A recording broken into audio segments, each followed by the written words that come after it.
समस्त ग्रामवासियों को हमारी तरफ से तहे दिल से धन्यवाद, जो कि आज इस परचरी महापुराण के पावन अवसर पर हमें यहाँ पर आमंत्रित किया गया। और हमारे शास्त्र ऐसा कहते हैं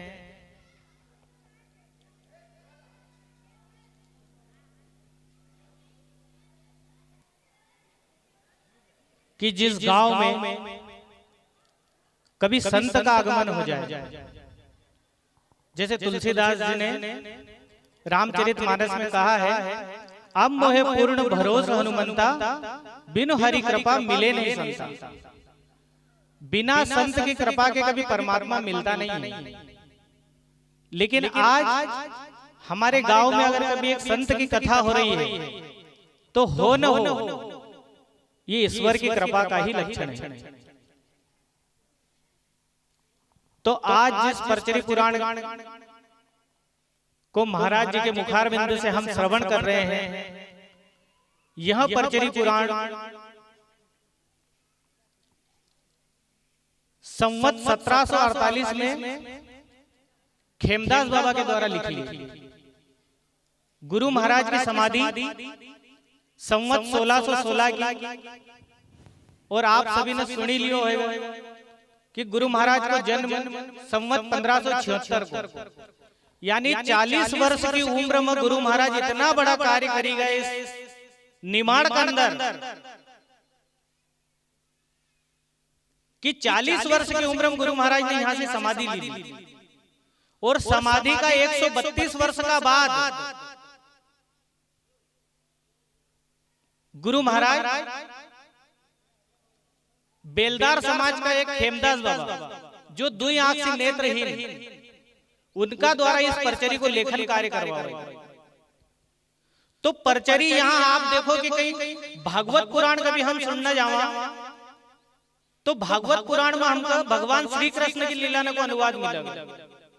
रामचरितमानस यानी राम कथा कभी सुनना जावा तो हमको भगवान राम की कथा को अनुवाद सुनने को मिला। शिव महापुराण की अगर कथा सुना तो भगवान शिव ने की लीला को अनुवाद होगा मिला। लेकिन परचरी पुराण यहाँ किसी विशेष व्यक्ति को परिचय नहीं मिला। यहाँ परचरी पुराण का अंदर कि हम स्वयं कौन है, भाई जीव स्वयं अपनी पहचान कैसी कर ले कि भाई जैसे हमारा गरुड़ पुराण में भी बोले, हमारा शास्त्र भी बोले कि भैया यो शरीर छूटने के बाद हमको वहां जाना पड़ेगा और हमारा कर्म न को भोगना पड़ेगा, हमारा कर्म न को भोगना पड़ेगा। तो फिर आप विचार करो कि ना शरीर का तो यही लोग जड़े रहे, तो फिर वहां जाए ना भोगज कौन? तो बस ओकी ही पहचान या परचरी पुराण, क्योंकि परचरी पुराण में तुम देखो कि एक हिंदी वर्णमाला जगह हम आनाराम कान जो स्कूल में हमको सर लोग पढ़ावे, ओका में जो ऊपर का अ से लगे ना अह तक तो स्वर छे और क से लगे ना गया तक व्यंजन छे। तो आप क से देखो कि परचरी में पहलो अक्षर प, तो क ख ग घ अंग और च, प यानी जब इस हिसाब से हम चलांगा तो प आओगे 21वां नंबर पर। आप गिनजो थोड़ा, प आओगे 21वां नंबर पर। फिर उसके बाद आओ परचरी में र को स्थान आओगे 27वां नंबर पर। फिर उसके बाद च आओगे 6ठा नंबर पर। और फिर वापस र यानी 27वां नंबर पर। और परचरी में फिर ई की मात्रा, तो अ आ और ई यानी तीसरा नंबर पर। तो आप देखो कि प 21वां नंबर पर, र 27वां नंबर पर, च 6ठा नंबर पर, फिर र 27वां नंबर पर और कम ई की मात्रा तीसरा नंबर पर। तो जब परचरी को पूरा योग बैठाएगा तो परचरी को योग बनेगा 84। परचरी को योग क्या बनेगा 84। अब यह परचरी पुराण वही आएगी जो इस मनुष्य योनि में होने के बाद हमको यानी 84 से छोड़े, वही परचरी पुराण। तो हम अगर कभी परचरी पुराण को अगर कभी सुनने का बाद अगर कभी स्वयं को विचार अगर कभी कर लेवा तो हम भी नहीं 84 छूटी सके। और गुरु महाराज इस संसार में आया तो हमको बस यही मार्ग बताने के लिए आया कि भैया तुम जाओ संत मृत्यु लोग मन भक्तिकरण को काज, यहाँ तुम जाओ संसार में और हमारी भक्ति का प्रचार करो। और भक्ति को प्रचार करने के लिए गुरु महाराज बताएगा कि भैया हम जैसा गृहस्थ में छे तो हम जैसा गृहस्थ का भैया फिर हम कसा यहाँ से जैसा हमारे पास से सियाराम बाबा चलेगा तो हम कसा सियाराम बाबा जैसा भी सका। तो फिर हमारा मन में एक बात चले कि भैया कहीं हमको घर बार छोड़ना पड़ेगा, कहीं हमको जंगल में जाना पड़ेगा, तो फिर हम करा कहीं तो न तो हमका कहीं यहाँ घर छोड़ना है न तो हमका हमारा कोई काम धंधो छोड़ना है। तो गुरु महाराज ओकाले हमको मार्ग बताएगा कि सोवत जागत उठत बैठत तू राम सुमर तू घड़ी घड़ी। और कहे जन सिंगा सुन भाई साधो तुम इसवित जाओगे तेरी सदामन आनंद भजेगा। क्यों उस राम का नाम से हम सोयल रवा अगर खटिया ऊपर तो भी राम राम करता रवा। और कथा श्रवण करने का लिए आया है तो बजाय एक दूसरा से आइट साइड में बात करने का हम केवल राम नाम को जाप करता रहा और कथा श्रवण करता रहा तो यह कहीं ना कहीं हमारी धन रूपी पूंजी बढ़ती जाएगा। और जब यह धन रूपी पूंजी जब इकट्ठी होएगा तो व्यक्ति अगर कभी मजदूरी करते करते करते करते एक दिन लखपति बनी जाए। वो सोई मीराबाई कही कि पायो जी मैंने राम रतन धन पायो। अगर कभी हम राम राम चलते चलते अगर कभी लेता जावा तो एक दिन हम भी यहाँ के इस अध्यात्म की यहाँ पे जागीरी के बन जाएंगे।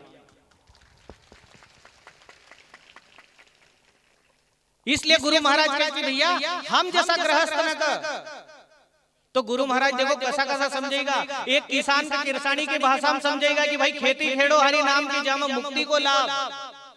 एक डोहर भसी चराने वाला के भी समझेगा कि तुम रखवाड़ा हो जो गुरु जी महाराज तुम रखवाड़ा हो जो आड़वट जाऊं मग जान मत दी जो भूलिया करा बताव जो भूलिया मन का फिर समझाओ आसो निरभय पंथ बता जो गुरु जी महाराज तुम रखवाड़ा हूँ जो।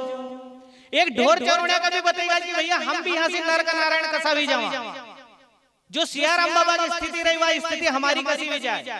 और हम कभी सोचा सिंगाजी बाबा कोई अवतारी था तो फिर यह गलत बात है। सिंगाजी बाबा भी आया हमारा जैसा मनुष्य शरीर धारण करी नहीं आया।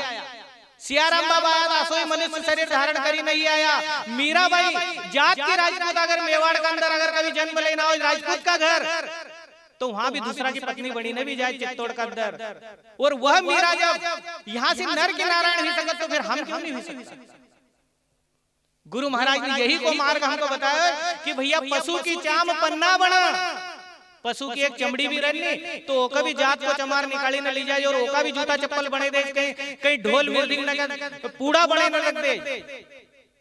और या तो कई काम बने होती है कि पशु की चाम पन्ना बनाई ना नर को कहीं नहीं होए। तो फिर गुरु महाराज कहे कि जो नर करनी कर तू यहाँ से फिर नर का नारायण वो नर को नारायण। इसलिए हमारा संत अपनी वाणी के अंदर कहे कि भैया इस मनुष्य शरीर में आया है तो काम भी कर जो और नाम का भी भजी लीजो। इसलिए हमारा संत अपनी वाणी के अंदर प्रमाण है।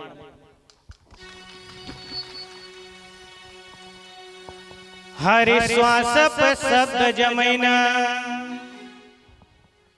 हरि श्वास शब्द जमैना हो भाई होण सुमिरण कर जो रे भाई होण सुमिरण कर जो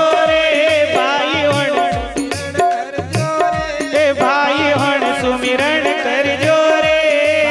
हर गुरु शब्द पर ध्यान धरी न पार उतर जो रे। हर गुरु शब्द को ध्यान धरी न पार उतर जो रे। हर गुरु शब्द को ध्यान धरी न पार उतर जो रे। गुरु शब्द को ध्यान धरी न पार उतर जो रे। हर श्वास शब्द जमैन भाई होण सुमिरण कर जो रे। भाई होण सुमिरण कर जो रे। भाई होण सुमिरण कर जो रे। सुमिरण कर जो रे।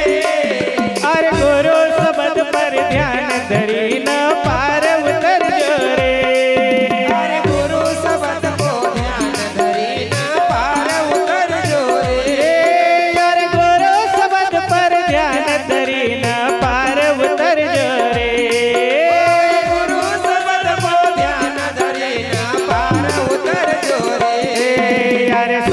तपस गज महीना भाई होण सुमिरण करजो रे भाई होण